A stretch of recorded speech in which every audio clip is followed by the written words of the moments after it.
Hi friends, இன்னைக்கு பிரியாணி எப்படி செய்யறதுன்னு பார்க்கலாம். நான் ஆஃப் கேஜ் சிக்கன் எடுத்திருக்கேன். ஆஃப் கேஜ் சிக்கனில் தான் நான் இன்னைக்கு பிரியாணி பண்ண போகிறேன். 3 டம்ளர் அரிசி எடுத்திருக்கேன், ஊற வச்சிருக்கேன். இது 4 பேர் தாராளமாக சாப்பிட்லாம். பிரியாணி செய்யறதுக்கு தேவையான பொருட்கள் என்னென்னு பார்த்துருவோம்.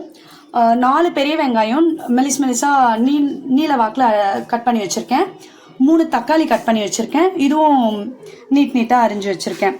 அதுக்கப்புறம் புதினா, இது பட்டை வகைகள் என்னென்னு பார்த்தீங்கன்னா பட்டை, லவங்கம், ஸ்டாரு, ஏலக்காய் எல்லாமே எடுத்து வச்சுருக்கேன்.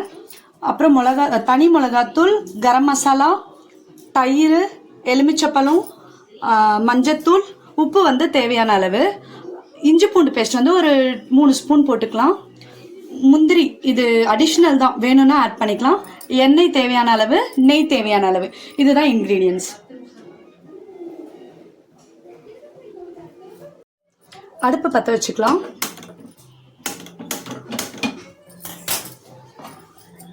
நான் டபரால தான் இன்னைக்கு செய்ய போகிறேன்.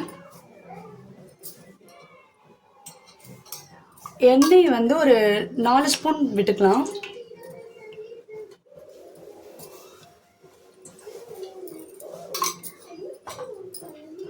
நெய் வந்து நான் 1 ஸ்பூன் போடுறேன்.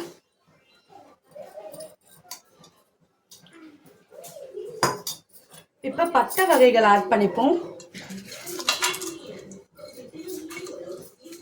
நான் சோம்பு கொஞ்சம் இதில் ஆட் பண்ணியிருக்கேன்.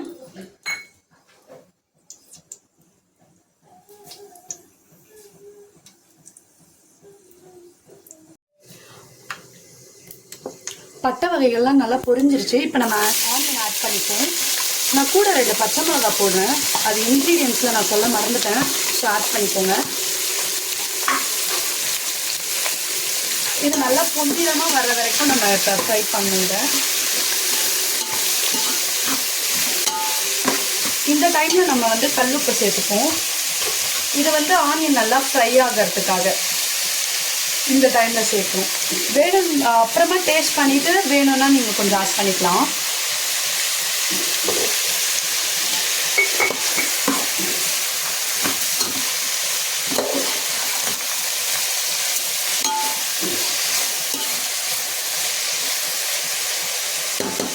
ஆனியன் நல்லா வதங்கிருச்சு. இப்போ நம்ம இஞ்சி பூண்டு பேஸ்ட் போடுப்போம். ஒரு 2 டேபிள் ஸ்பூன் இஞ்சி பூண்டு பேஸ்ட் ஆட் பண்ணிப்போம். இதையும் நல்லா நம்ம வதக்கிப்போம்.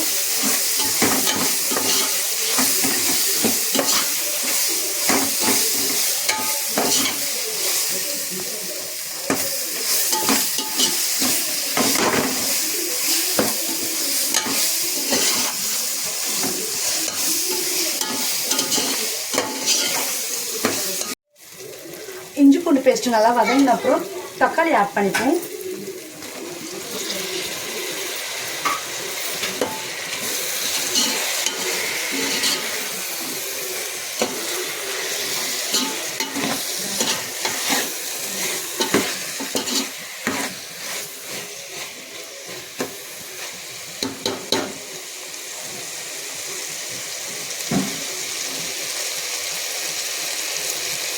தக்காளி கொஞ்ச நேரம் வதங்கட்டும்.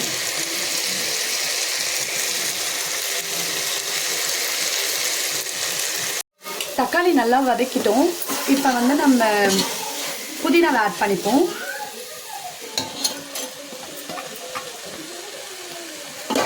புதினாவை லைட்டாக வதக்கிப்போம்.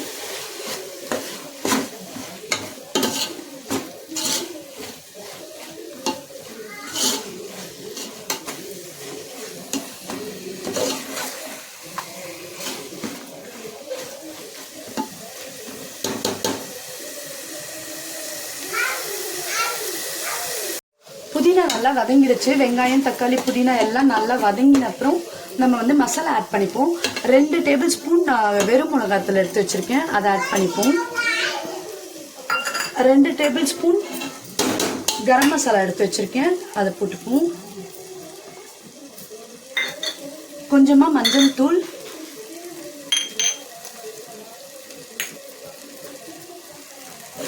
இதை நல்லா கலரி விட்டுப்போம்.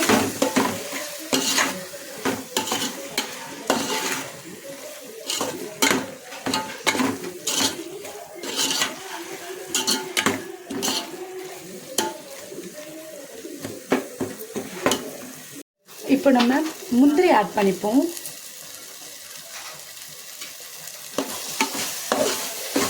அதுக்கப்புறமா சிக்கன் ஆட் பண்ணிப்போம்.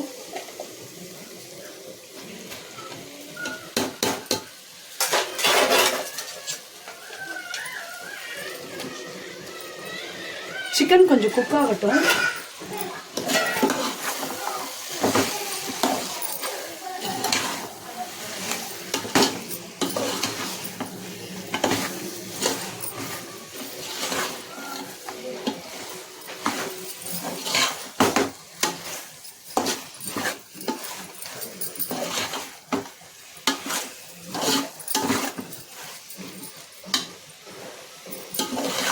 சிக்கன் நல்லா குக் ஆகட்டும் கொஞ்சம். ஸோ அதனால் கொஞ்சம் நல்லா மிக்ஸ் பண்ணிப்போம் மசாலாவோட ஊறுற அளவுக்கு.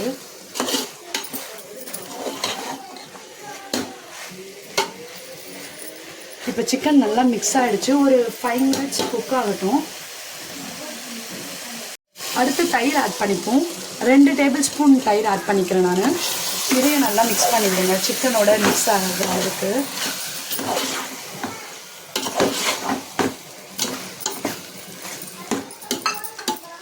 நான் ஒரு பாதி லெமன் வந்து ஜூஸ் எடுத்து வச்சிருக்கேன். அந்த ஜூஸையும் ஆட் பண்ணிப்போம்.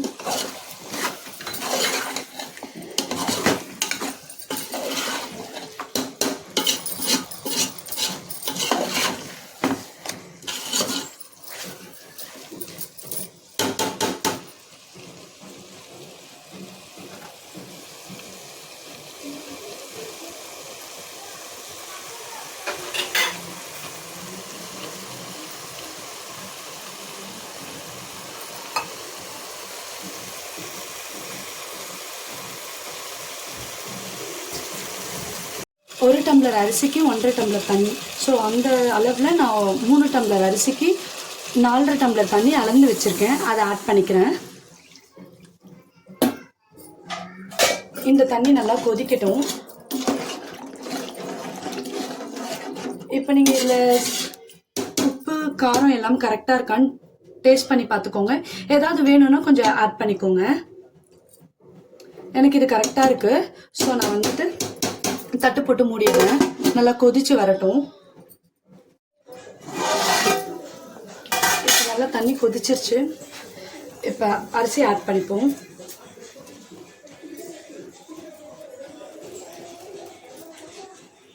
நான் ஒரு 10 minutes ஊற வச்சிருந்தேன்.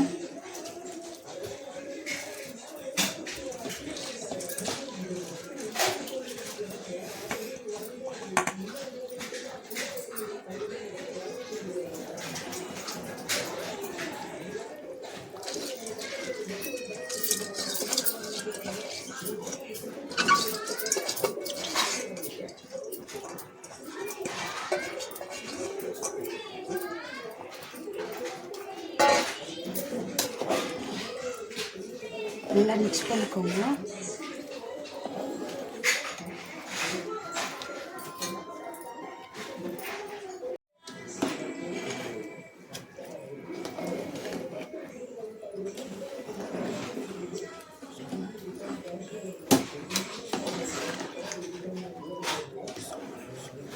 இதை கொஞ்சம் ஸ்லோவாக கலருங்க, அரிசி உடைஞ்சிடாம.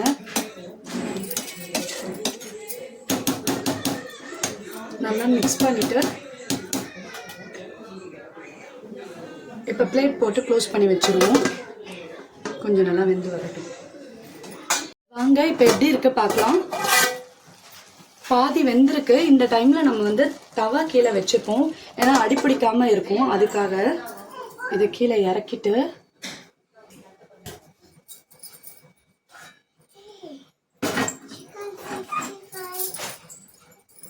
தவா வச்சுட்டு இதை போட்டுருவோம். மேலே தம்மும் இப்பயே ஆட் பண்ணிப்போம்.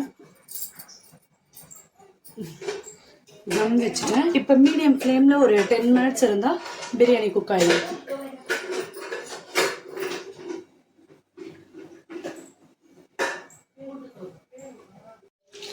இப்போ வெந்துருச்சான்னு பார்ப்போம்.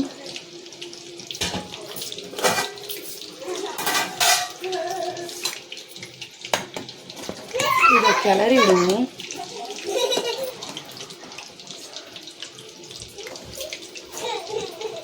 பிரியாணி நல்லா வந்திருக்கு, சுத்தமாக அடி பிடிக்கல.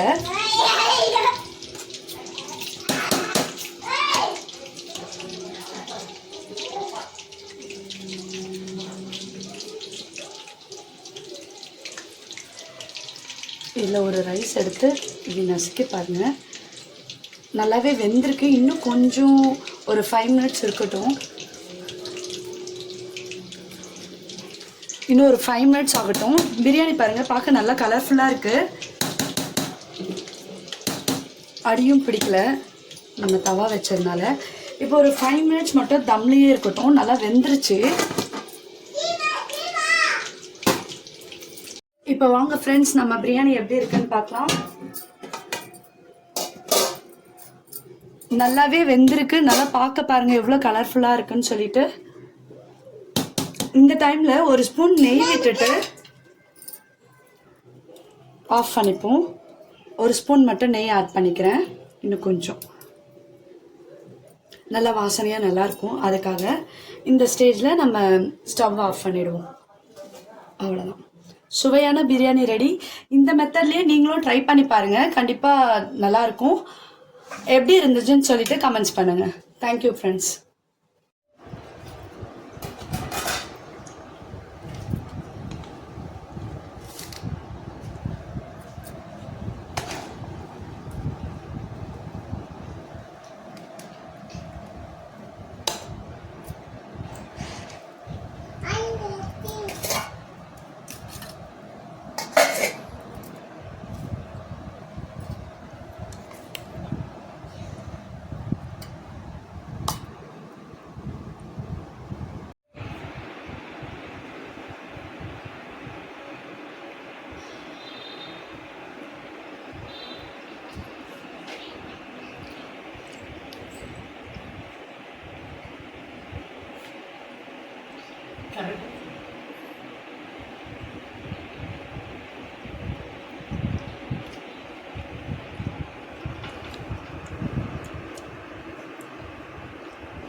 தியா குட்டி, பிரியாணி எப்படி இருக்குங்கம்மா? சூப்பரா இருக்கு. தேங்க்யூ.